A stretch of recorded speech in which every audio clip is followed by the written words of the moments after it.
Hello friends, मेरे YouTube channel में आप सभी का स्वागत है। दोस्तों, आज के वीडियो में हम बात करने वाले हैं कक्षा 7 का जो पेपर है गणित का फर्स्ट टेस्ट के लिए, प्रथम मूल्यांकन प्रपत्र के लिए, उसको लेकर आए। तो सारे क्वेश्चन इंपॉर्टेंट रहने वाले हैं, आपके एग्जाम में आ सकते हैं, इसलिए एक भी क्वेश्चन को मिस ना करें। हमने क्वेश्चन लिखे हैं वन लाइनर, उन एग्ज़ाम में उनमें से कैसे भी पूछा जा सकता है, या ऑप्शन दे के पूछा जा सकता है, सत्य असत करके पूछा जा सकता है, या फिर रिक्त स्थान की पूर्ति करवाई जा सकती है। तो आप क्वेश्चन पे ध्यान दें और उनके आंसर कैसे आते हैं वो देखें, फिर उसके अकॉर्डिंग आप एग्ज़ाम में इसको सॉल्व कर लें, जिससे आपकी, अगर आप सॉल्व करना सीख गए तो आप रिक्त स्थान की पूर्ति भी कर सकते हैं और ये भी बता सकते हैं सत्य असत है कथन या नहीं है, और सॉल्यूशन तो आप जान ही जाएंगे। तो आइए बिना देरी के स्टार्ट करते हैं पहले क्वेश्चन के साथ। सबसे पहला क्वेश्चन है, सबसे छोटी पूर्ण संख्या है। तो दोस्तों, पूर्ण संख्या, प्राकृत संख्या और जितनी भी संख्याएं हैं, परिमेय अपरिमेय, इन सभी का हमने एक स्पेशल वीडियो बनाया। अगर आपने वो नहीं देखा है तो उसे जाकर ज़रूर देखें, उससे आपके सारे कॉन्सेप्ट क्लियर हो जाएंगे। तो आइए बात करते हैं इस क्वेश्चन की। तो पूर्ण संख्या हमने बताई थी, जो 0 से लेकर अनंत तक होती है वो पूर्ण संख्या कहलाती हैं। तो इसमें पूछा है सबसे छोटी पूर्ण संख्या कौन सी है। तो सबसे छोटी पूर्ण संख्या कौन सी होती है? 0 होती है। इसका आंसर रहेगा 0। नेक्स्ट क्वेश्चन है, -a का योज्य प्रतिलोम है। तो योज्य प्रतिलोम का मतलब होता है कि इसमें हम क्या जोड़ें कि हमारा आंसर 0 आ जाए। तो -a में हम जोड़ेंगे a, प्लस का a जोड़ेंगे।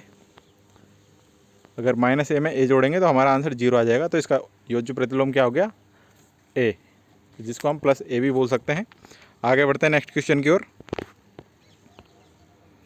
नेक्स्ट क्वेश्चन है, समीकरण में किस पक्ष को RHS बोलते हैं?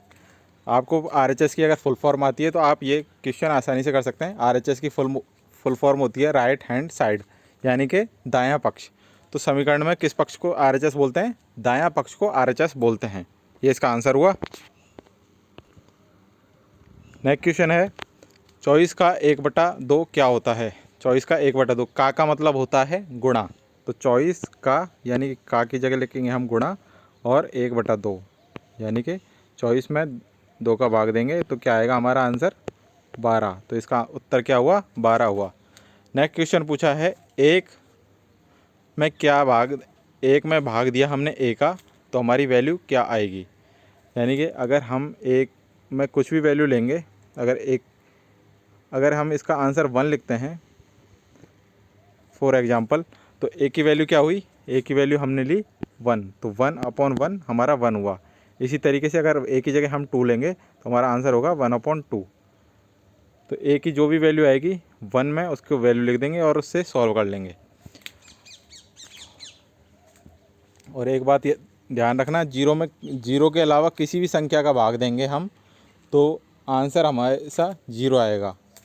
और किसी भी संख्या में अगर 1 का भाग देंगे, चाहे वो संख्या 0 ही हो, चाहे कोई सी भी संख्या हो, अगर 1 का भाग देंगे तो जो ऊपर वाली संख्या है वही हमारा आंसर आएगा। 0 में भाग दिया 1 का, तो ऊपर क्या संख्या है? 0, तो हमारा आंसर आया 0। ऊपर 1 है तो आंसर 1, ऊपर 2 है तो आंसर 2। इसी प्रकार 1 का भाग देने पर ऊपर वाली संख्या आएगी जिसमें हम भाग दे रहे हैं। नेक्स्ट है, बहुलक किसे कहते हैं? तो बहुलक वह संख्या होती है, जैसे आपको बहुत सारे प्रेक्षण दे दिए, 8, 10, 15, 8, 16, 20, 8, तो इन सब में हम देखेंगे कि कौन सी संख्या बार बार रिपीट कर रही है। अभी जो मैंने संख्या बोली उसमें 8 वर्ड मैंने 3 बार बोला है, यानी कि ये हमारा बहुलक हुआ। तो इसको हम परिभाषा के रूप में लिख सकते हैं, जिस संख्या की पुनरावृत्ति सबसे ज़्यादा बार होती है उसे हम बहुलक कहते हैं। तो ये थे इन क्वेश्चनों का आंसर। नेक्स्ट क्वेश्चन है, एक पासे को फेंकने पर कितने परिणाम संभव हैं? हमने एक पासा फेंका या उछाला तो हमारे कितने परिणाम आएंगे?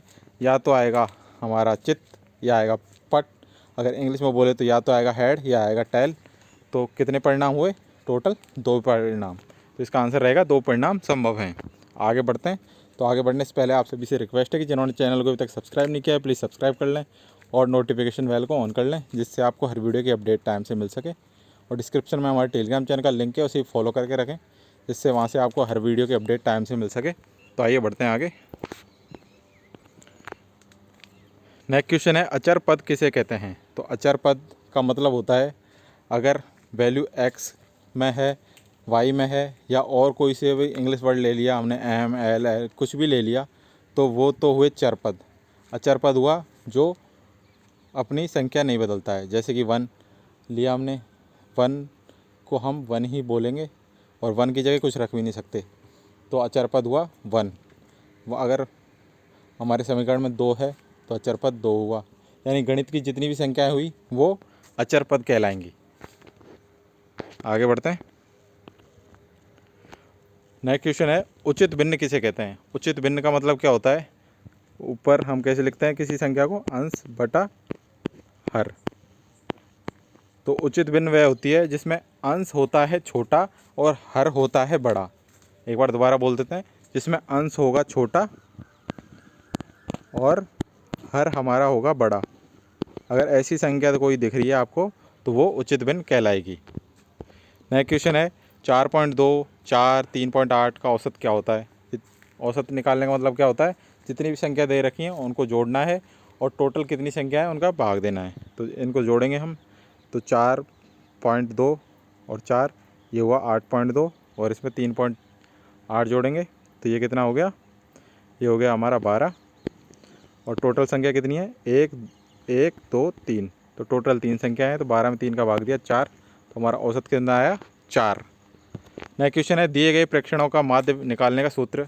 तो माध्य निकालने का सूत्र पूछा है आपसे, फॉर्मूला पूछा है। तो माध्य निकालने का फॉर्मूला क्या होता है, जितने भी प्रेक्षण हैं उन सभी को जोड़कर उसमें उन संख्याओं का, टोटल संख्याओं का भाग देना, उससे माध्य निकल जाएगा। नेक्स्ट क्वेश्चन है, 9 बटा यानी कि 9 भाग 2/5 को हल कीजिए। 9 भाग 2/5, तो नीचे क्या आया 5, इसको ऊपर ले जाएंगे तो ये क्या हो जाएगा, ये हो जाएगा हमारा 9 × 5/2। तो ये क्या हुआ 45/2। तो 45 में 2 का भाग देंगे तो क्या आएगा, हमारा आएगा 22.5 आंसर। नेक्स्ट क्वेश्चन है, 3n + 7 = 25 में n का मान ज्ञात करना है आपको। तो इस समीकरण को हल कैसे करेंगे, किसी लेफ़्ट साइड वाली संख्या को अगर राइट साइड में ले जाएंगे तो साइन चेंज हो जाएगा, प्लस का माइनस में हो जाता है, माइनस का प्लस में हो जाता है। अगर गुणा है तो वो भाग में हो जाता है, अगर भाग है तो गुणा में चला जाता है। इस प्रकार साइन चेंज हो जाते हैं। तो इधर देखिए, इधर क्या है प्लस का 7, उधर ले जाएंगे इसको तो ये क्या हो जाएगा माइनस का 7। तो 25 - 7 ये कितना हुआ, ये हो गया हमारा, बताइए कितना हुआ, ये हो गया हमारा 18। इधर क्या बचा 3n। 3n का मतलब क्या होता है 3 × n। मैंने क्या कहा था, अगर गुणा है तो भाग हो जाएगा, तो ये गुणा में हो रहा है, उधर जाके भाग हो जाएगा। तो 3 को इधर हटा दें और इधर भाग दे दें, तो 18/3 कितना हुआ 6। n का मान क्या आया हमारा 6 आया। लास्ट क्वेश्चन है, 17 में क्या जोड़ेगी परिणाम 0 आए। तो 17 में क्या जोड़ेंगे 0 आए, तो 17 में हम -17 जोड़ेंगे तो हमारा आंसर 0 आ जाएगा। 17 में हम क्या जोड़ेंगे, -17 जोड़ेंगे तो परिणाम 0 आ जाएगा। तो ये थे सारे क्वेश्चन और उनके आंसर, सारे इंपॉर्टेंट क्वेश्चन है, आपके एग्जाम में आ सकते हैं। तो इन सभी क्वेश्चनों को ढंग से देख लें, याद कर लें, रट लें, और जिन्होंने चैनल को सब्सक्राइब नहीं किया वो सब्सक्राइब कर लें और वीडियो को लाइक शेयर ज़रूर करें। मिलते हैं नेक्स्ट वीडियो में। Thank you.